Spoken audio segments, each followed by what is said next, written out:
Նարեկ Կարապետյանի օտարերկրյա քաղաքացիություն ունենալու թեման հետաքրքիր զարգացումներ է ստանում։ Ռուսաստանի արտգործնախարարի տեղակալ Միխայիլ Գալուզինը շտապեց հայտարարել, որ Կարապետյանը երբեք Ռուսաստանի քաղաքացիություն չի ունեցել։ Ինչպես հայտնի է, երեկ առավոտյան քննչական կոմիտեն հայտնեց, որ քրեական վարույթ է հարուցել Ուժեղ Հայաստան դաշինքի ընտրացուցակը գլխավորող Նարեկ Կարապետյանի կողմից օտարերկրյա քաղաքացիություն ունենալու հանգամանքը թաքցնելու հոդվածով։ Մի փաստ, որ համարվում է պաշտոնատար անձի կարգավիճակ ձեռք բերելուն խոչընդոտող տեղեկություն։ Քաղաքացիության թեման ի հայտ եկավ այն բանից հետո, երբ հրապարակվեց Ռուսաստանի իրավաբանական անձանց պետական ռեեստրի պաշտոնական փաստաթղթերը, որտեղ Մոսպրոմ էքսպլուատացիա ՍՊ-ի տվյալներում Կարապետյանը գրանցված է որպես ընկերության մասնակից եւ անվան դիմաց նշված է եղել Ռուսաստանի Դաշնության քաղաքացի։ Փաստաթղթի համաձայն տվյալները համակարգում մուտքագրվել են 2020 թվականի օգոստոսի 18-ին։ Ինքը Նարեկ Կարապետյանը հերքում է տեղեկությունները։ Նա Facebook-յան էջում գրառում է կատարել, ապա նաև տեսաուղերձ հղել, պնդելով, որ որևէ օտարերկրի քաղաքացիություն չունի, չի էլ ունեցել։ Ես էլ, ինչպես գիտեք,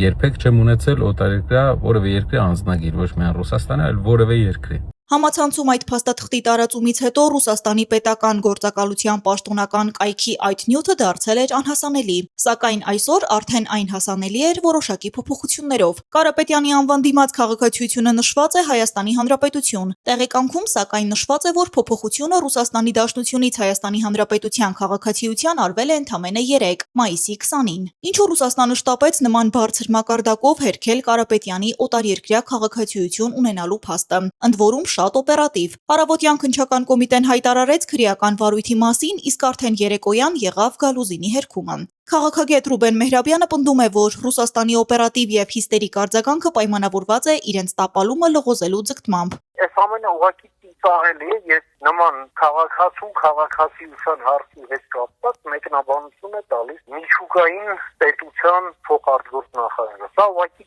ծիծաղելի է եւ ուղղակի վկայում է մի բանի մասին, որ մենք մոսկովյան կրկեսի հետ գործ ունենք, այլ ոչ թե պետության։ Մինչ այդ, ինչ իրավական գործընթացներ են հաջորդելու այս բացահայտմանը։ Եթե հիմնավորվի, որ Կարապետյանն իրոք վերջին 4 տարիներին նաև այլ երկրի քաղաքացի է եղել, արդյոք միայն նրա գրանցումը անվավեր կճանաչվի, թե հնարավոր է հարցականի տակ դրվի ընտրություններին ողջ դաշինքի մասնակցությունը։ Առավել եւս, երբ գրեթե ամենօրյա ռեժիմով այս քաղաքական ուժի ներկայացուցիչների կողմից ընտրակաշառք բաժանելու մասին տվյալներ են ի հայտ գալիս եւ քրեական վարույթներ նախաձեռնվում։ Կենտրոնական ընտրական հանձնաժողովը ընդգծում է, իրենք փաստաթուղթ ստուգող մարմին չեն։ Մեզ համար հիմքը միգրացիա քաղաքացիության ծառայության տեղեկանքն է։ Այդ տեղեկանքը առկա է, հետևաբար Նարեկ Կարապետյանը թեկնածու է։ Ներքին գործերի նախարարությունից էլ Ռադար Արմենիային հայտնեցին, որ քրեական վարույթը արդեն հարուցված է եւ լրացուցիչ մեկնաբանություններ իրենք չեն տալիս։ Իրավապաշտպան Արթուր Սաքունցը բացատրում է, այստեղ երկու կարևոր հանգամանք կա։ Արդյոք թեկնածուն երբևէ եղել է այլ երկրի քաղաքացի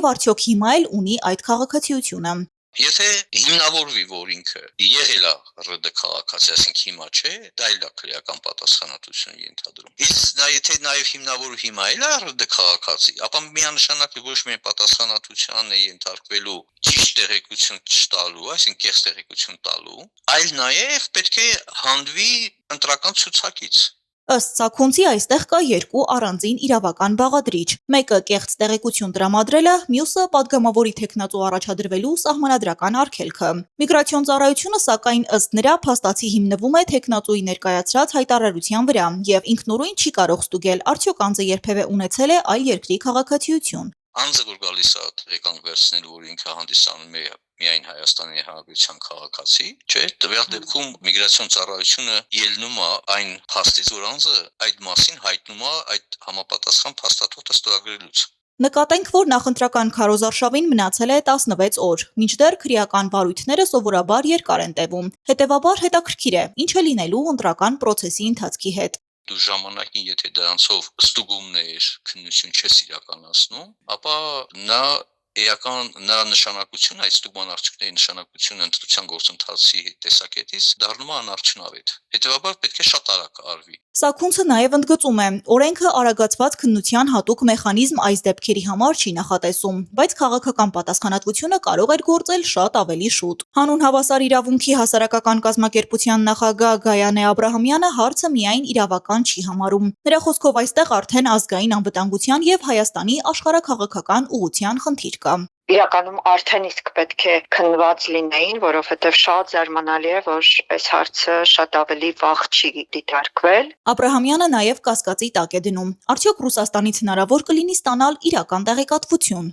Կեղծ ասած, մի քիչ կասկածում եմ, որ սրա հիմնավորումները մենք համապատասխան մարմիններից Ռուսաստանի Դաշնության ստանալու ենք, որովհետև վստահաբար այնտեղ կփորձեն ինչ-որ կերպ փակցնել, կեղծել։ Նա նաև հիշեցնում է, հրապարակվել են տեղեկություններ Սամվել Կարապետյանի ռուսական FSB-ի հետ ուղղակի կապի մասին։ Մինչ այդ նկատենք, եթե պարզվի, որ Կարապետյանն իրոք թաքցրել է օտարերկրյա քաղաքացի լինելու տեղեկությունը ու իր գրանցումը ճանաչվի անվավեր, դաշինքի առաջին համարը կդառնա փաստաբան Արամ Վարդևանյանը, որը ոչ վաղ անցյալում Ռոբերտ Քոչարյանի պաշտպանն էր մարտի 1-ի գործով։ Իսկ 2021 թվականին նրա Հայաստան դաշինքով ընտրվել էր ազգային ժողովի պատգամավոր։ Նարինե Ղուկասյան, Ալվարդ Բաղդասարյան, Ռադար Արմենիա։